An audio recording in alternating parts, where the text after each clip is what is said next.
नमस्कार। कभी सोचा है कि बस एक पल, एक लम्हा कैसे किसी की पूरी जिंदगी की दिशा बदल सकता है? एक आवाज, एक एहसास और उसके बाद सब कुछ बदल जाता है। आज हम एक ऐसे ही गहरे आध्यात्मिक सफर की कहानी में उतरेंगे जो बस एक शक्तिशाली क्षण से शुरू हुई थी। तो ये सारी कहानी शुरू कहाँ से हुई? बस भजन की इस एक पंक्ति से। जरा सोचिए, एक सखी पूरे भाव में गा रही है और ये शब्द फिजा में घुल रहे हैं। ये सिर्फ शब्द नहीं थे, ये एक गहरे अनुभव का आगाज थे। और जैसे ही ये धुन कानों में पड़ी ना, तो लगा जैसे कोई कानों में अमृत घोल रहा हो। ये कोई आम गीत नहीं था, ये तो एक दिव्य बुलावा था जिसे नजरअंदाज करना नामुमकिन था। मतलब उस आवाज में इतना खिंचाव था, इतनी भक्ति थी कि सुनने वाले खुद को रोक ही नहीं पाए, बस उस धुन के पीछे पीछे चल दिए। वो सखी तो अपनी ही दुनिया में मग्न थी और ये एक अनजान रास्ते पर उसके पीछे हो लिए। और इसके बाद जो हुआ ना, वो एक छोटी सी बातचीत थी, लेकिन उस एक बातचीत ने नजरिया हमेशा हमेशा के लिए बदल दिया। जब वो सखी के पास पहुंचे तो मन में पहला सवाल क्या आया? यही कि ये किस ग्रंथ से है। इससे पता चलता है कि ध्यान अभी भी किताबों पर था, ज्ञान पर था। वो उस अनुभव के सोर्स को जानना चाहते थे। लेकिन सखी का जवाब वो किताबों से नहीं, दिल से आया। उन्होंने कहा, बाबा, ये ग्रंथ पढ़ने से बात नहीं बनती, श्री राधा वल्लभ जी का होने से बात बनती है, यानी उनके प्रेम में पूरी तरह डूब जाने से। देखिए कितना बड़ा फर्क है। एक रास्ता दिमाग का है, दूसरा सीधा दिल का। सखी ने कोई लंबी चौड़ी फिलॉसफी नहीं समझाई, बिल्कुल सीधा साफ रास्ता बता दिया। मंदिर जाओ और उनसे कहो कि तुम्हें राधा वल्लभी बना दे, बस इतना ही। और बस ये शब्द सुनते ही अंदर जैसे एक तूफान सा आ गया, एक ऐसी आध्यात्मिक बेचैनी कि अब न कुछ सोचना था न रुकना था, बस उस आदेश का पालन करने की एक जबरदस्त इच्छा थी। ये लाइन उस बेचैनी को, उस रफ्तार को क्या खूबसूरती से बताती है।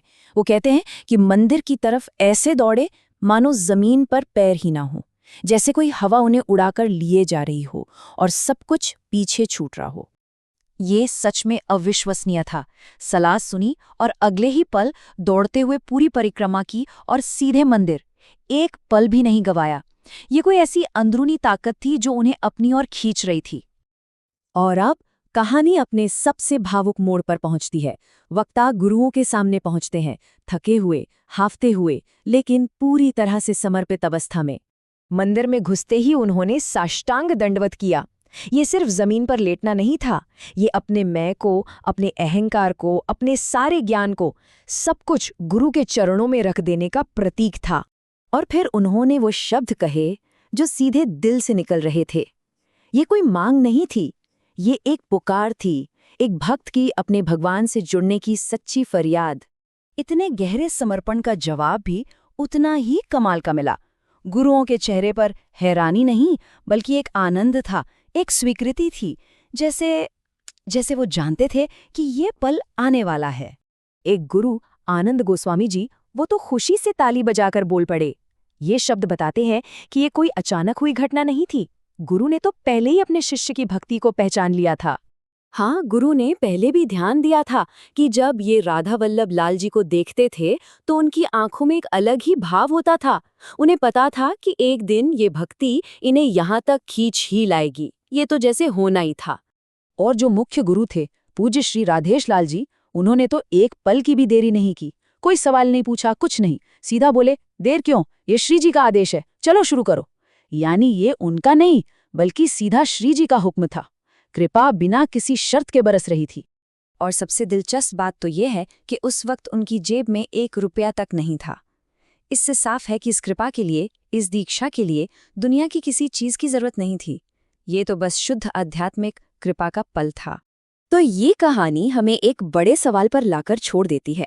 क्या जिंदगी का सबसे बड़ा बदलाव सालों की तैयारी से आता है, या फिर समर्पण के उस एक सच्चे पल से, जब हम अपना सब कुछ छोड़ने के लिए तैयार हो जाते हैं?